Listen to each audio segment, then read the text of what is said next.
네, 안녕하세요. 정신현상학 강도. 이제 쉬운 번째 시간.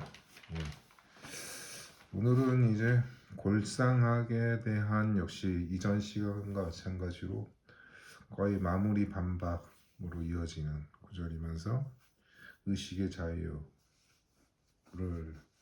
이렇게 얘기하는 부분이고요.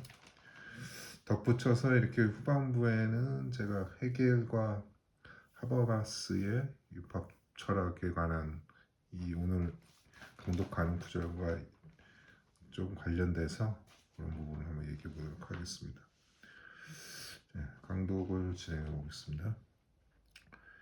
Wie schon die Anlage ein ursprüngliches Sein ist, das an der Tätigkeit des Geistes keinen Anteil hat. Ein ebensolcher ist seinerseits auch der Knochen. 이미 소질이 본래적 존재이면서도 정신의 활동에 아무런 아무런 참여도 카인의 타일 아무런 참여도 하지 않는 것과 마찬가지로 크노해 뼈 역시 그러한 것이다. 그러니까 이제 여기서 소질 안나게 소질이라고 하는 것은 그것이 발현되기 이전에 그러니까 활동 이전에 정신에 잠재된 것으로 여겨지는 그런 것입니다. 안지희라고 하는 거는 이제 피어지히의 피어지히는 이제 그것이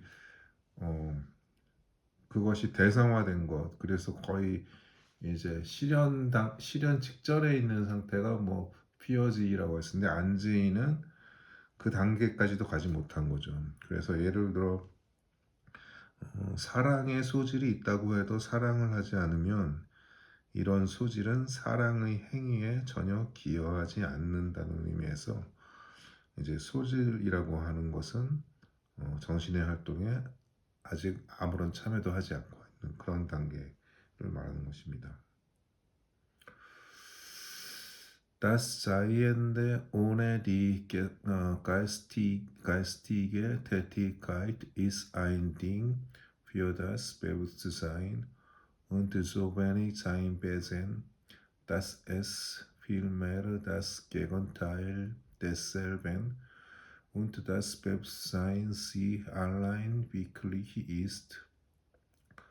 Durch die Negation und Vertilgung eines solchen Seins. 정신적 활동이 없이 존재하는 것은 의식에 대해 하나의 사물이며 ein Ding für das Bewusstsein 그것은 의식의 본질이기는커녕 오히려 그 반대이다.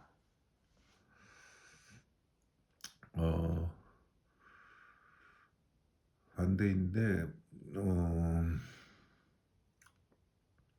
의식은 und das Bewusstsein 의식은 그러한 존재 그러니까 사물과 같은 그러한 존재를 부정하고 네가시온 부정하고 페어틸공 소멸시킴으로써 오히려 스스로를 현실적으로 만든다. 그러니까 여기서의 정신의 활동은 이제 부정으로 이렇게 나타납니다. 여기서의 부정은 자기 자신의 부정, 곧 고정되고 사물화된 자신의 즉자성을 뚫고 나가는 이제 활동이라고 할 수 있습니다. 이것은 비단 인간학적인 성찰이뿐만 아니라 이런 활동을 반성, 리플렉션, 반성으로 규정하는 헤겔 논리학의 전개이기도 합니다. 반성은 또한 유한한 인간이 신적인 단계인 무한의 경지에 다다를 수 있는 방법으로도 해석될 수 있습니다.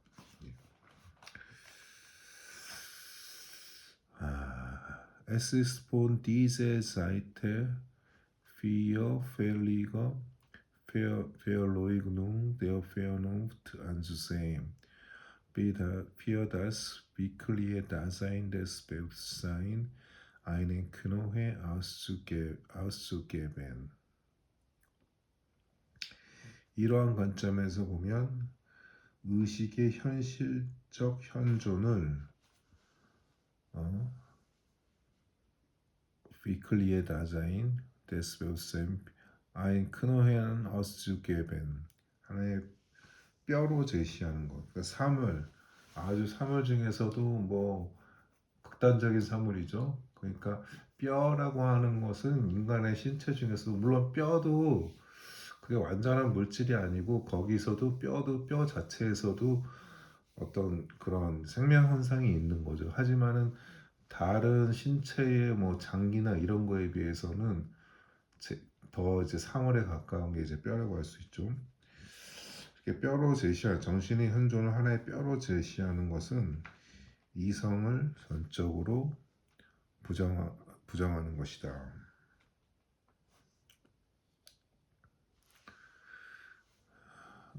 Verleugnigung der Vernunft.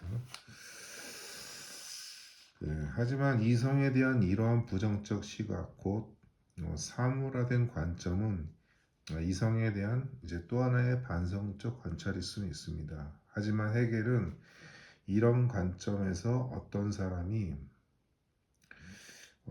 바로 이제 뒤에서 이어지는 문장에 이런 게 나오는데 어떤 사람이 너의 뼈가 바로 너다라고 누군가에게 말한다면 그 얘기를 들은 그 사람의 응답은 그런 말을 한 사람의 두개골을 깨트리는 데까지 나아가야 한다고 이렇게 서술합니다.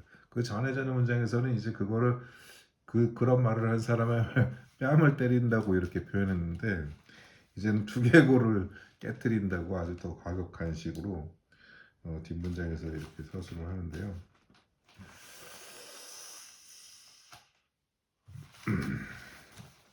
그러니까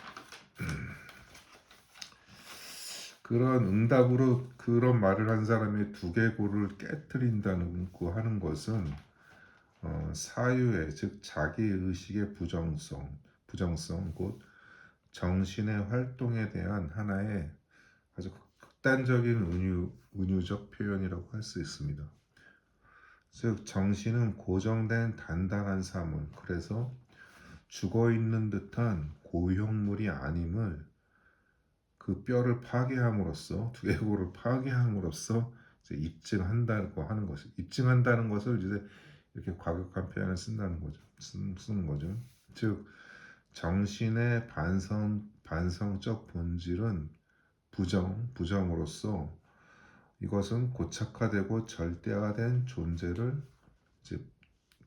이제 부정하는 것 또는 극단적으로 표현하면 그러한 고착화되고 절대화된 존재를 파괴하는 것이 정신의 반성적 본질입니다. 하지만 정신의 또 다른 본질은 목적성이기도 합니다. 목적은 자연에서 발견될 수 없는 정신의 고유한 자기 방향 정립입니다. 정신이 한목적적이라고 말하는 것은 정신이 전개하는 반성과 목적성을 함께 지칭하는 것이라고 할 수 있습니다. 즉 반성은 정신의 목적을 달성하기 위한 사유의 끊임없는 전복 활동으로 볼 수 있습니다. 이걸 또 다른 이걸 비유로 이렇게 제가 설명을 해보면요, 헤겔에게 정신의 목적성은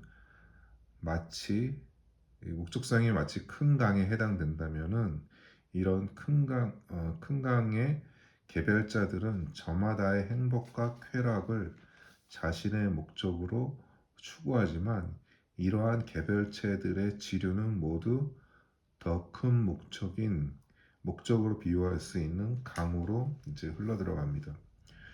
결국 강의 최종 귀결처는 비유하자면 바다, 곧 무한성으로 빠져드는 것인데 개별자들이 아무리 발버둥 치고 날뛰어도 정신의 목적성으로부터 벗어날 수 없고 이 목적성을 자신의 현세에 대해서 그들이 발견하는 것은 거의 불가능합니다. 왜냐하면 역사의 강을 건넌 이후에야 이 역사의 기결지, 그 목적지가 어디였는지 인식할 수 있기 때문입니다. 헤겔은 형이상학과 논리학의 결합으로 역사적 진보의 형식을 제시했지만 결국은 그도 시대를 벗어나지 못한 개별자였습니다.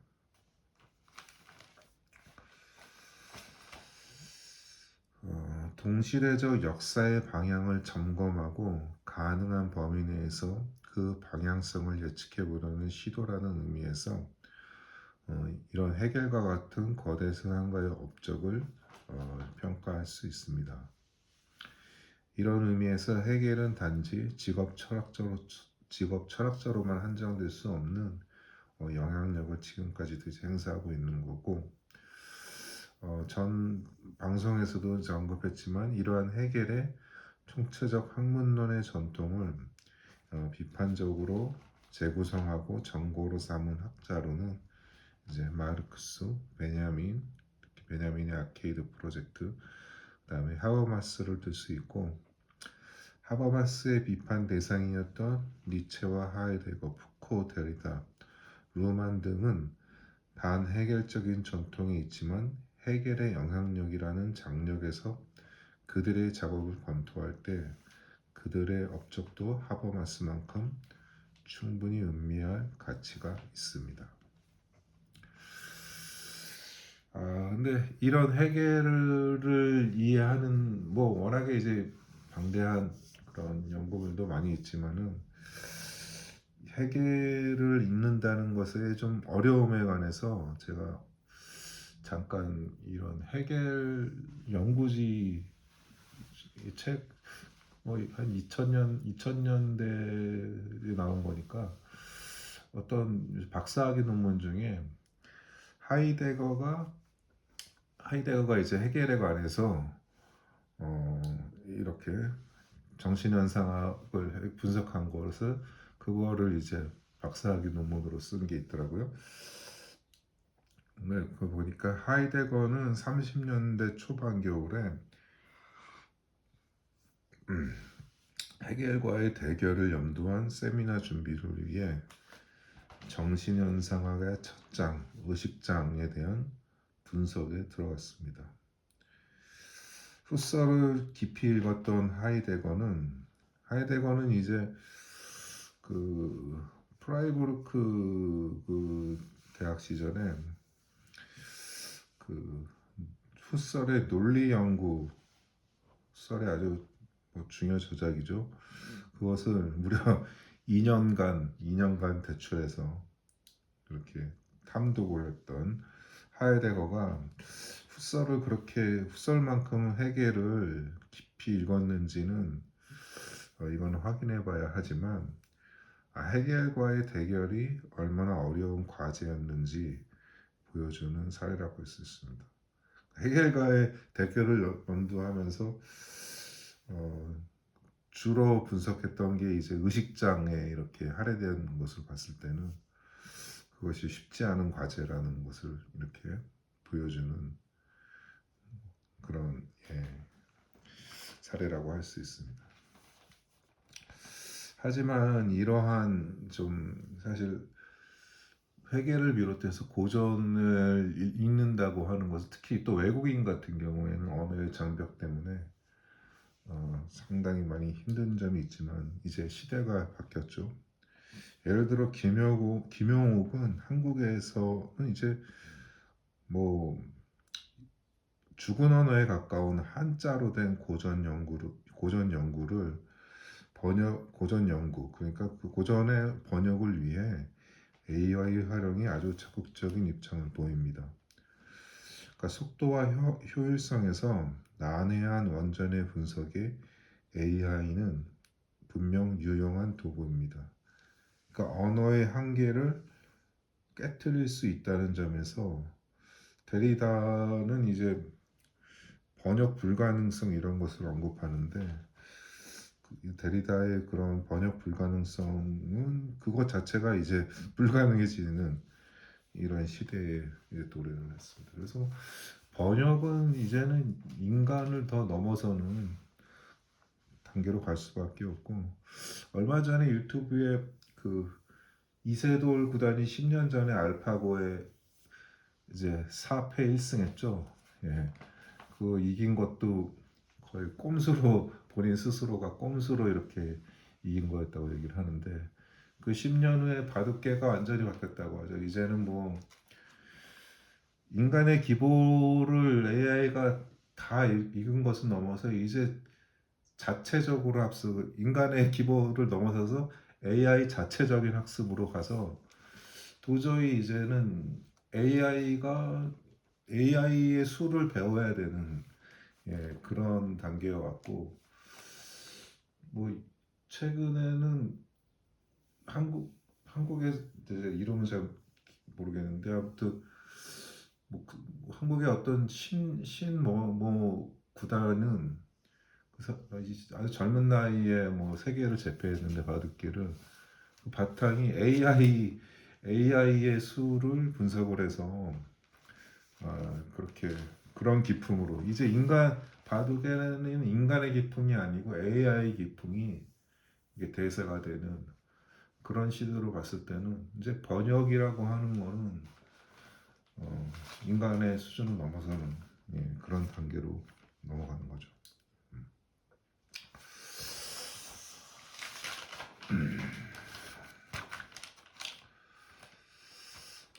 그래서 제가 이 이성장 중반부에 이제 이성의 자기의식의 실현 부분에서 여기에서의 마음의 법칙과 자기 기만의 광기 요즘 이 부분은 지금 지난주에 여기 읽었는데요. 여기에서 헤겔은 이제 홉스의 아주 유명한 그런 주제죠. 명제이면서 만인을 위한 만인의 투쟁이라는 이런 유명한 주제를 소환해서 자신의 논지에 이렇게 끼워 맞춥니다. 근데 아주 힘들게 해결 특유의 그런 어구 사용을 통해서 활용을 하는데 각 개인이 저마다 상이한 자신의 마음의 법칙을 주장함으로써 서로 갈등할 뿐만 아니라 어,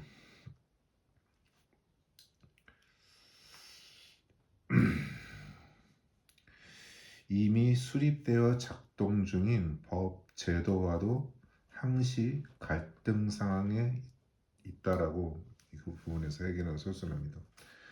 비록 법은 현실적으로 실현된 것이기 때문에 현실적으로 거부할 수 없지만 정당화된 동의로 법이 작동하는 것이 아니라 각 개인마다의 마음의 법칙과 마찬가지로 미봉적인 봉합으로 유지되고 있는 것에 불과하다고 봅니다. 그러니까 만인에 대한 만인의 투쟁은 각 개인마다 자신의 마음의 법칙, 저마다 다른 마음의 법칙이 있는 거죠. 그것들이 서로 충돌할 뿐만 아니라 각 개인의 마음의 법칙은 현실적으로 수립된 법과 제도와도 이제 충돌을 한다는 거 하는 겁니다. 충돌을 하지만은 이미 수립된 법은 현실에서 작동하는 힘이기 때문에 거기에는 내면적으로는 저항을 한다고 해도 일단은 뭐 그것은 수긍을 하는 거죠. 형식적으로 그것을 이제 따른다는 거죠. 그래서 그것은 미봉적인 봉합에 불과하다고 하는 것입니다. 하버마스의 경우 의사소통 행위론 발표 이후 하버마스가 주력한 주제는 바로 법의 정당화 방식을 그의 주저인 의사소통 행위론을 바탕으로 한 의사소통적 합리성으로 해명하고 재구조화하려는 것이었습니다. 법을 정신의 자기 실현이라는 구도에서 이해한 해겔만큼 하버마스 역시 법을 이상화된 형태에서 포착하려는 면모를 보여주지만 지극히 현실적인 법의 작동을 정당성의 관점에서 이해하는 시도조차 없다면 법의 외재적 규제라는 기능만으로 법을 설명을 해야 됩니다. 이렇게 되면 법은 법을 다루는 사람들의 전유물로 전락할 소지가 큽니다. 따라서 철학의 과제는 해겔처럼 논리학 이후에 법철학으로 그렇게 방향을 잡은 것처럼 철학의 과제는 법철학이 이제 뭐 사회 철학의 일부이기도 하죠. 근데 이제 사회 철학보다는 좀 더 이게 고착화된 제도니까 더 현실적인 것이라고 볼 수 있겠습니다. 그래서 철학의 과제는 법철학으로 귀결될 수밖에 없는 그런 면모가 있습니다.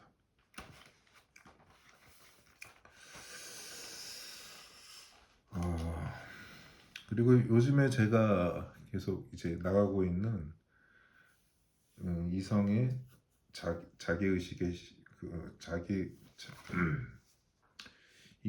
이성적 자기 인식의 실현, 거기에서의 이제 덕과 세계 과정, 투겐트 운트 벨트라우프 이 부분에서 개별성과 법이 동시적으로 있으면서 상호 반대 방향으로 운동하는, 그러니까 개별성은 법을 지배하려 하고 법은 개별성을 규제하는, 이게 상호 반대 방향으로 서로 이렇게 어떻게 보면 충돌하는 거죠.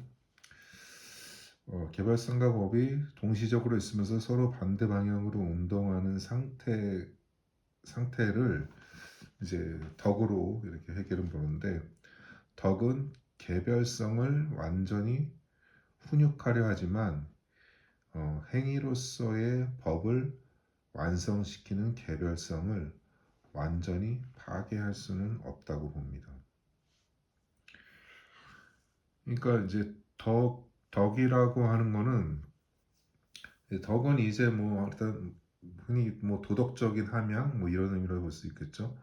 선을 향한 뭐 그러한 훈련. 근데 덕은 개별성을 이렇게, 개별성이라고 하는 것은 이렇게 어떻게 보면은 이제 보편적 법에 어떻게 보면은 그것과 대립되는 그런 면모를 가지고 있기 때문에 덕은 개별성을 이제 훈육을 하려 하지만 법이라고 하는 것은 고정된 상태가 아니고 그것은 또 변혁이 돼야 되는 거죠. 바뀌어야 되는 건데 그것은 행위를 통해서 일어나는 거고, 그런 행위는 개별자에 의해서 이루어지는 거기 때문에 개별성을 완전히 덕이 파괴할 수는 없다고 보는 것입니다.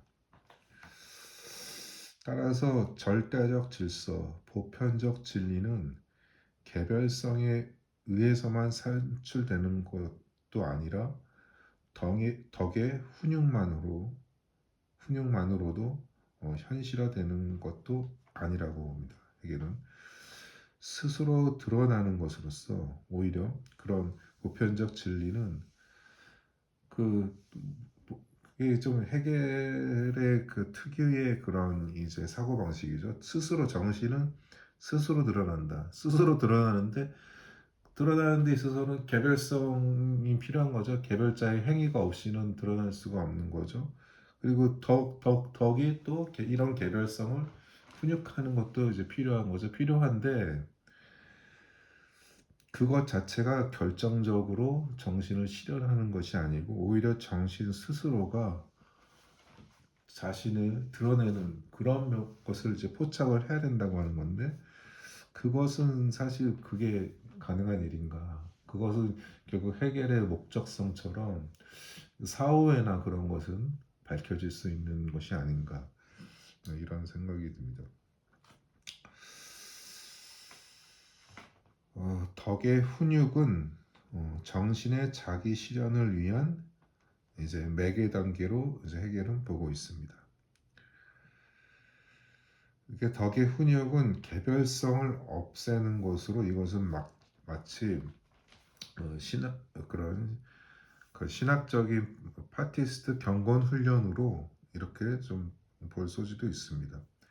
그러니까 개별성을 없앤다는 것은 자기를 버리는 것으로서 그 증명은 자기를 버리는 것의 증명은 이제 해결은 아우토 오페룸 자기 희생이라 그것의 입증은 자기 희생이라는 것이라고 이렇게 얘기합니다.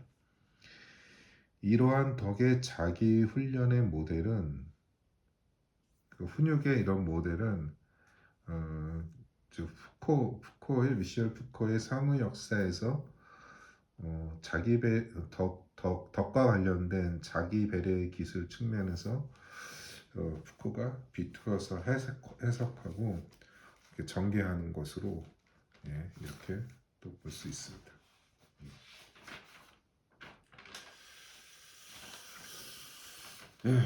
오늘 준비한 건 여기까지고요. 요즘에는 이제 강독을 예전에는 직접 도서관에 가서 책을 보면서 이제 또 챗GPT를 활용을 해서 이렇게만 했는데 그 도서관에 쉬는 날만 도서관 가니까 이게 좀 진도가 너무 그게 좀 빨리 나가지 못해서 요즘에는 물론 도서관도 가지만은 도서관에 못 가는 날에는 그 핸드폰에 그거를 다 사진을 그 책을 지면을 찍어서 거의 하루에 한 두 페이지 그 정도는 이렇게 나가고 있습니다. 근데 더 읽을 수는 있는데 이게 더 읽기에는 못 읽는 게 아니라 그 너무 그 담고 있는 그 내용이 뭐 맨날 그런 건 아니지만 담고 있는 내용이 좀 상당히 좀 커서 이렇게 뭐 빨리 하루에 뭐 몇 장씩 이렇게 나가기에는 좀 되게 무리가 있지 않나.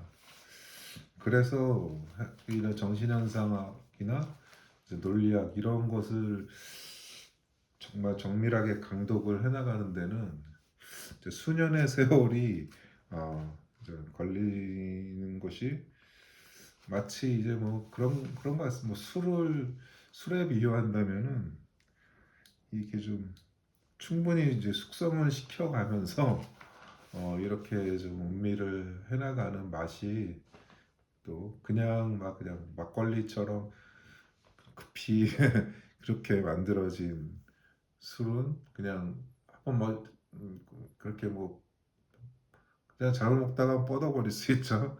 그런 게 아니고 충분히 음미해 가면서 읽어 나가는데 그 의미가 있다고 봅니다. 예.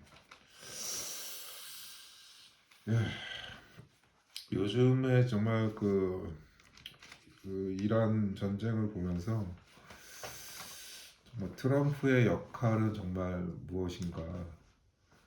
해결이라면 아마 그렇게 해석했겠죠. 해결은 결국 새로운 세계 질서가 실현하는데 트럼프는 본인도 모르는 역할을 물론 이제 트럼프는 자신의 그런 그 가문의 어떤 이익을 위해 이 전쟁을 벌인 그런 것도 있지만은 해결이라면은 그거 외에 다른 트럼프 자신도 알지 못하는 그런 일을 본인이 하고 있는 거라고 이렇게 해석할 소지가 있습니다. 근데 그런 해석은 상당히 근데 좀 무책임한 해석이 아닌가.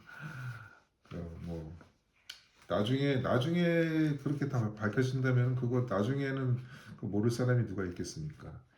현재 빨리 그것을 이제 해석을 하고 그것이 어떻게 잘못된 것인지 그렇게 규정하는 게 중요한 거지. 이제 그런 점에서 이제 하버마스 같은 경우에는 말년에 좀 구설수에 많이 올랐죠. 2023년도에도 이제 그 하마스에 대한 비판을 그런 예, 유대주의에 기반해서 이렇게 비판을 했던 물론 거기에 담긴 내용이 뭐 다 틀리다고는 할 수 없지만은 좀 더 신중했어야 되지 않았나, 예, 그런 생각이 또 듭니다. 예, 오늘 여기까지 하겠습니다. 네, 감사합니다.